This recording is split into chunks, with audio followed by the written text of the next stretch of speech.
all this beautiful wilderness views and all these mountain bike trails that are single and pristine and quiet. It's a great place to ride. It's a great place to live. There's a deep connection for a lot of people to wild places, hiking, biking, fishing, skiing, and people gain so much from that. And the water stays cleaner if this is protected. The air is clean here. It's just good for all of our souls. I just get to go out and ride all the trails and take notes and do a lot of mapping, and then I get to put it all together, and other people get to explore those places. The first version of this was my first book. My name is Holly Anala. I live here in Crested Butte, Colorado, and write mountain bike guidebooks.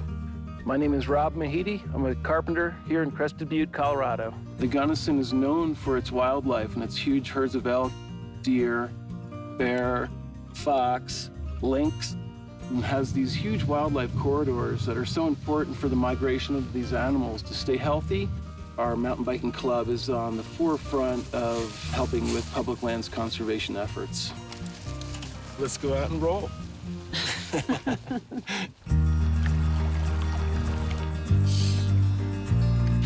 Two of them just jumped right there.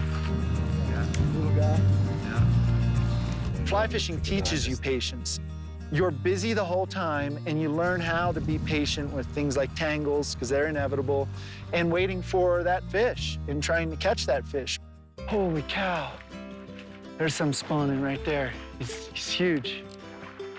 I mean, sometimes just coming out here, I don't care if I catch a fish, it's just to come out to a spot like this and enjoy it and watch them. You know, catching them is a bonus. Clean water is very important to the business because the trout live in clean water. I had to put one into that little corner. If this stays clean and fresh and pristine, it's here for generations to come. If there was something to mine below this water, for example, it's finite. You know, it's going to go away, and then when it's gone, so is all the rest of this. You can't restore what was once here.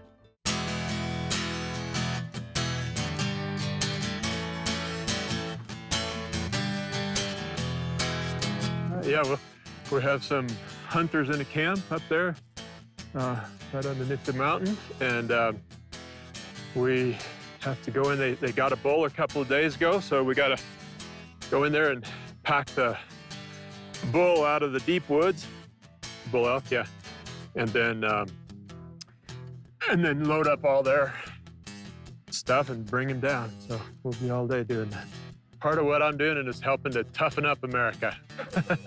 So like these guys that are up here right now, you know, they have office jobs and, you know, have pretty comfortable lives. And they come out here and, you know, have a great time, enjoy being out here in the wilderness and the nature.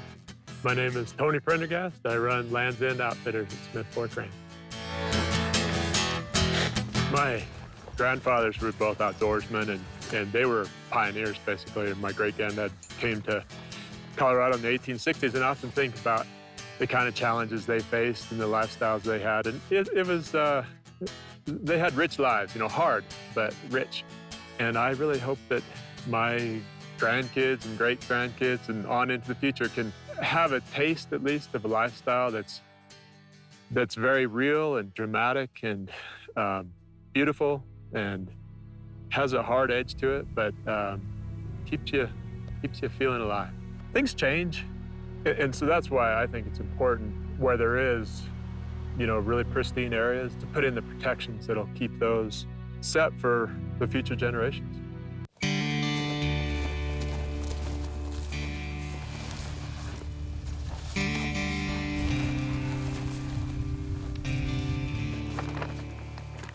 Okay, so we're right here currently on the west edge of the West Elk Wilderness.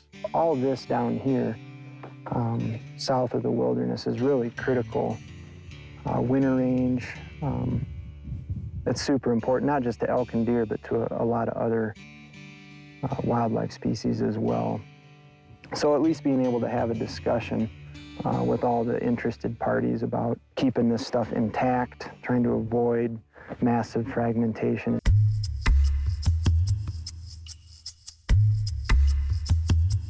Everybody from politicians to professors to artists and creatives, everyone moves here because of this beautiful dichotomy that we have, this passionately connected community, but then also our opportunities for solitude within nature and public lands.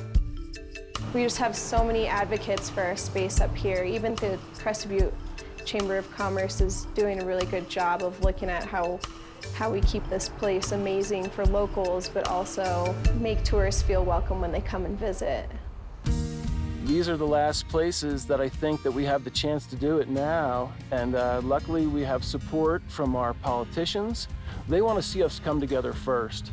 They want to see us collaborate locally. It just helps us stay humble, I guess. It helps us know that we're not the only thing that matters out here, and that nature can just go on even with or without us. 'Cause it'll go on long beyond us, I'm sure.